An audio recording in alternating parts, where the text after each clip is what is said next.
من و تو توی این دنیا یه درد مشترک داریم، دوتامون خسته دردیم، رو قلبامون ترک داریم.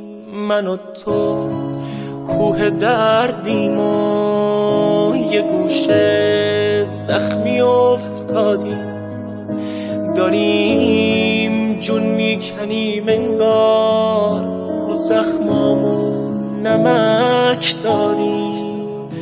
تموم زندگیمون سوخت، تموم لحظه هامون مرد، هوای عاشقیمون و هوای بی کسیمون برد. من و تو مال هم بودیم، من و تو جون هم بودیم، خوره افتاد به جونمون، تموم جونمون و خورد.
من و تو توی این دنیا اسیر دست تقدیری و همش دلخوره داریم و با این زندگی درگیریم.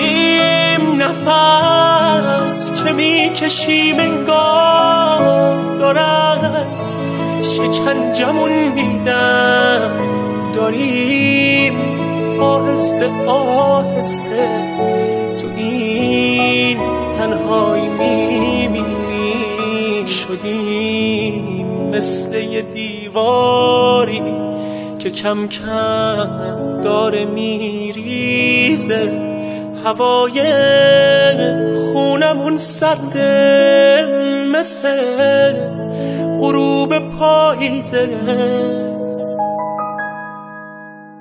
تقاصه چی و ما داریم، به کی واسه چی پس میدیم؟ آخه واسه ما این روزا چرا انقدر غم انگیزه؟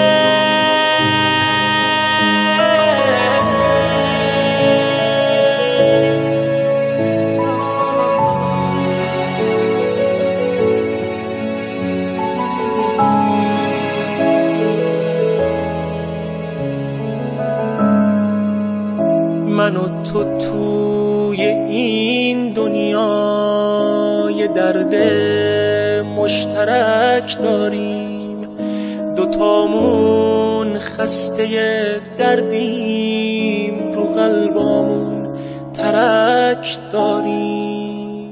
من و تو کوه دردیم و یه گوشه زخمی افتادیم، داریم جون میکنیم انگار، رو زخمامون نمک داریم.